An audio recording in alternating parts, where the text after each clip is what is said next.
The housing market is at historic lows of listings and sales. It just seems like the market is dead. But what does that mean for you as the investor or the home buyer? Let's bust down some data in this CNBC interview and I will expand on exactly what it all means. Joining us right now for more on the health of the housing market is Logan Matashami. What's happening? Yes, there's actually a certain small percentage of homes that are the loan to values are 125% for a few years now. But in general, we have the least amount of underwater homes ever in history. Now, there's pockets. Yeah, so guys, this is actually a huge thing because the media is always constantly talking about how people are overpaying, they're underwater, the banking system's going to collapse, everybody owes more than what the house is worth. And that may be true, obviously, in San Francisco, in New York City, in downtown Chicago. That may be the case. But you're talking about the majority of America, suburban America, the Sun Belt, the Rust Belt, like all these normal areas where the housing market didn't really go up crazy over the pandemic and vice versa, hasn't really come down like crazy. The markets that have yo-yoed the most went up in value like crazy, and now they're coming down 20%, 18%. Yeah, we're talking about fucking Manhattan. We're talking New York City. We're talking about Chicago. We're talking about San Francisco. We're talking, not even Miami. I was going to say Miami, but Miami is its own beast, especially condos in Miami. They're actually appreciating. They haven't really gone down this entire 2 years of the interest rate hike cycle. And again, what do you think is going to happen when they start cutting rates? And that's the case for the majority of America. The housing market is in a stable balance. I just talked about this in one of my recent videos. By data definition, the housing market across America, the vast majority, is in a neutral to still a seller's market. Barely, but by definition, by data, it is.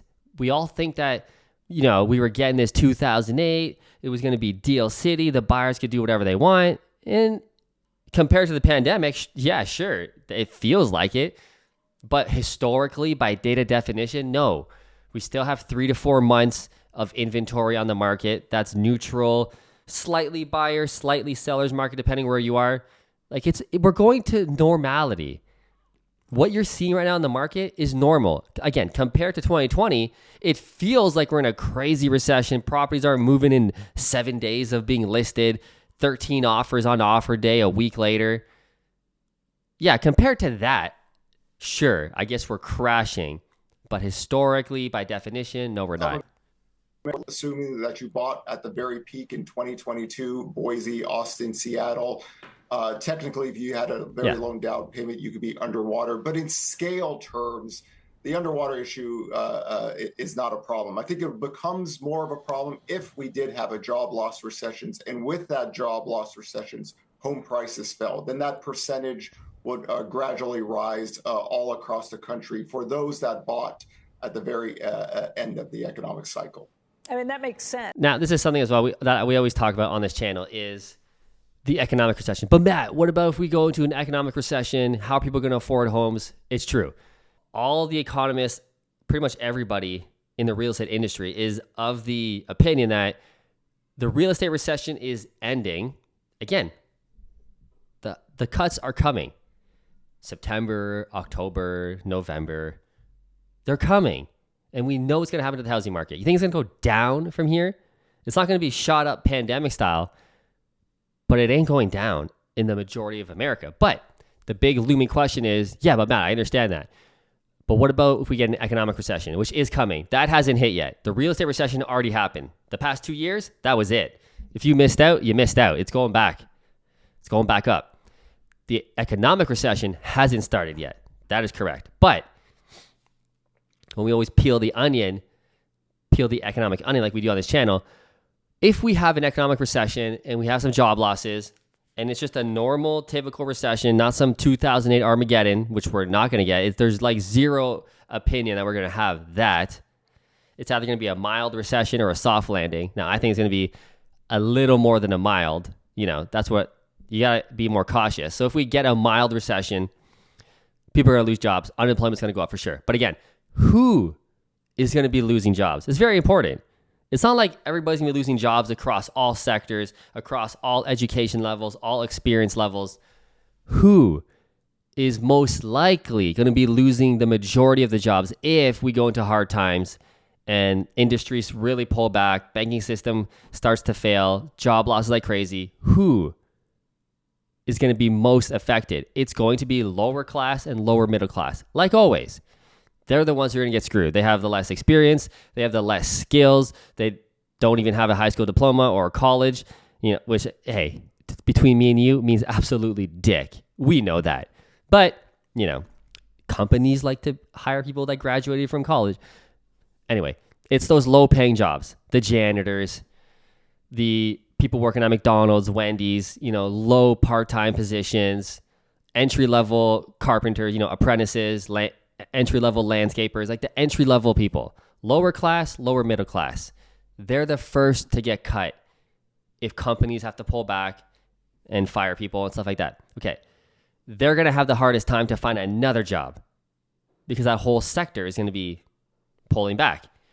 Middle class. You went to college. You've already been in the workforce for 10 years, 12 years. You were working at ABC Co. for the last 4 years. Glowing reviews, but the company had to scale back. You'll find another job. There's another job waiting for you. You're not going to go hungry. You're not going to go bankrupt if you don't want to. Most likely, you're going to find another position with another company, similar wage, maybe a little less. You'll find another job. Your life's not going to blow up. Upper middle class, just fine. We're talking about the entrepreneurs, the business owners, the people who are higher level in the company. You're not going anywhere. And if you do, you'll find another job. The wealthy class, you're going to make more money in an economic recession. You're going to be just fine. Again, these news segments don't really peel the economic onion of who. You can't just say if unemployment rises directly, the housing market's going to fall because of that. Maybe, but most likely it's the lower and lower middle class. They're going to be hit. And guess what? This is the point. I'm wrapping it up all around. They weren't buying houses anyway. They were never in the housing market. You need to chew on that and think about that. And this is why the likelihood of another 2008 real estate recession-specific crash is just not going to happen. It's just not going to happen. We've been through the worst of it. Congrats. You made it through the worst. You're on the tail end. The light is at the end of the tunnel. Rate cuts are coming. Businesses are going to start borrowing money. The government's going to print more money because they're going to realize they went up too high, too fast. Stimulus is going to come back on. Businesses will, a year from now, a year and a half, 18 months from now, they're going to start hiring more. The spending spree is coming again. It's not going to be 2020. I don't think we're ever going to see that level of stimulus and growth ever again in our lifetime as a millennial. I don't think we're ever going to see that again. But it's going back to normality. The waves we're at the bottom and it's going back up. If you're in the middle class and above, again, you're going to be just fine. You made it through the worst part of it. The light's at the end of the tunnel. It's coming up. If you're lower class, lower middle class, hard times are kind of just beginning. But again, those buyers were never in the housing market anyway. Never. They weren't buying houses. These are our renters. They have a terrible credit rating. They spend money on bullshit. They're barely getting by, paycheck to paycheck. They weren't qualifying for a house anyway. That's why the point is so strong of, yes, the housing market looks like it's shit. It looks like it's terrible. Listings are down. Sales are down. Rate cuts are coming. It will stimulate the housing market to some degree. We'll see how much, but it will.